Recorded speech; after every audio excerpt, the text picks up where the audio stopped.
Good Sunday morning, everybody. Welcome to an artist's mini sketchbook tour of 2024. This is week number 29, so let's get into it.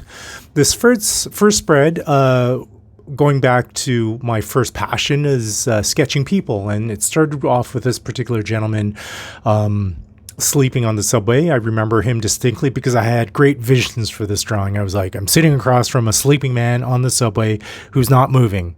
Well, after I finished his face, which I thought I rendered quite well, he moved, and he stayed awake for the rest of my subway ride, so I was not sketching him. And then when I returned home that particular night, on the subway, I sketched these two guys. Again, the more standard, sitting across from a person sketching. And then I tried something a bit different, sketching a guy on his phone again, but he was standing up, so the angle was a bit different. And I kind of like how this one turned out more than this one because it was a bit looser, gestural, sort of just got the gist of what this person was all about. And this particular woman was at my local grocery store. Again, she was on her phone. And small little rant right now. I think cell phones are great for only one thing, and that's for sort of hypnotizing people into a relatively fixed position so I could sketch them. Outside of that, we're a bunch of zombies. And I'm guilty of it too. I'm on my phone as well, and I'm sort of like death scrolling all day, but I'm trying to get away from that. So anyways, let's move on to the next spread. If you are a fan of The Sopranos, and I just happened upon I just started watching this series now, 17 years after the fact that it ended, but there are some really colorful characters, colorful, unique looking faces in that show, and I'll be sure to get back to it and sketch a few more characters. But this is, if you are aware of The Sopranos show, Silvio Silsante, I believe his last name was. That's the character's name. But this was purely an exercise in using a red pen and a fuchsia pen to try to render his portrait. And I think I was relatively successful with it. I particularly like how his hair turned out with a highlight, like sort of along that curved edge, giving that effect. I'm still kind of working out my color theory ideas, like what do I use red with in this particular case, what's pink. So I was still playing around with those ideas. Again, going back to the subway, this particular gentleman, I don't sketch many people in profile on the subway just because I don't like sitting in that seat that puts me in that vantage point. But this particular night I was sketching in that seat, and so I had this guy in profile, sleeping, mouth slightly ajar, and I think it turned out quite well. This particular woman, after this guy left, was beyond him, so this actually could be quite accurate in relation to each other, and her face was just kind of stuck to the glass partition by the door, so it kind of flattened out, and she had a nice body angle that I tried to get as well, or just had started to draw that before she got up.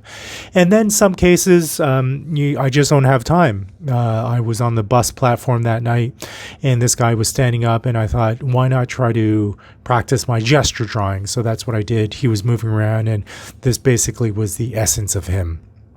And then there are other times where I'm death scrolling and I happen upon a face that I find really interesting to draw. And this was a case here. He incidentally was talking about the world's best pizza.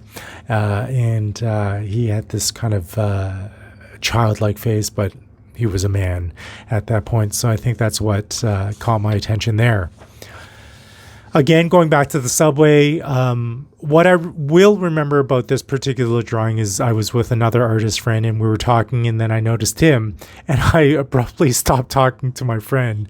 I was listening to her and sort of giving the uh-huhs, yes, I'm listening to you, but my attention was focused on this particular gentleman. And then after my friend left the subway ride, I had a few more stops to go, and I got these guys down as well. This is my classmate in welding class. His name's Ginder. He's a great guy, a very kind, generous with his time, especially when I asked him to sit for me. And when I finished drawing this, he phoned his wife and texted an image of this drawing to her, and she said, "Oh, he has to draw me. I'll give you a picture." And I'm kind of two minds of that. Like, yes, it's nice to get in the practice of practicing drawing a portrait from a reference photo, but I'm also an artist as well, and I'd like to make a living doing this. And I think it was under Ginder and his wife's understanding that I would draw that portrait for free. But so it made me uncomfortable, and he hasn't brought it up since. But it's taught me that I am bad in business. I'm an artist through and through, and I think I need a business manager or something like that. This back to my Tim Hortons haunt. Now that I started welding school again for another 80 hours, I go to Tim Hortons for my pre-class coffee and maybe a donut. And this particular gentleman with his partner friend here taking a nap. This gave me a perfect opportunity to sketch them. And another particular gentleman on his phone, I believe on the way home that night. Tim Hortons has these really weird angled chairs, and it's always a good exercise to try to draw them accurately and practice my hand-eye coordination in those instances. Again, another Subway person.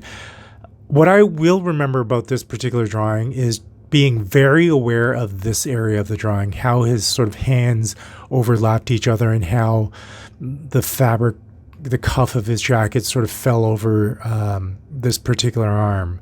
For some odd reason, that's what I remember of this drawing. And then after he left, this guy was my next target, but he left shortly because I think he knew I was drawing him and he felt uncomfortable. And later on that night, I was in my dojo, and I had some time to spare, so I drew a partial radiator, the cabinet, and the cupboards above.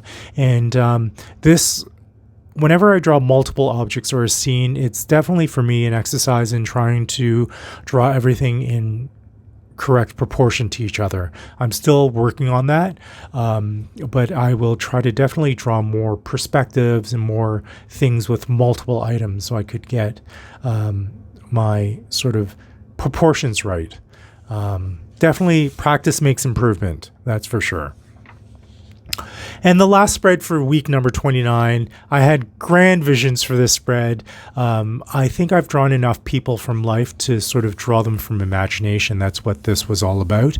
And then going back to the great white shark and trying to figure out how to draw that, I thought I would draw a few of them in. And obviously I didn't finish the spread.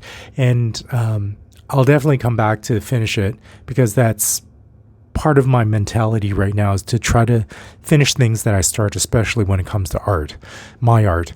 So I had visions and will finish it with a lot of blue, just coloring it with blue and putting maybe one more shark in there to sort of make a scene. So thank you, folks. That is it. This one actually ran a bit longer. It's at 8 minutes and 40 seconds right now. But thank you for joining me. I hope you had a great week. I hope you will have a great week. I'll see you next week. Bye for now.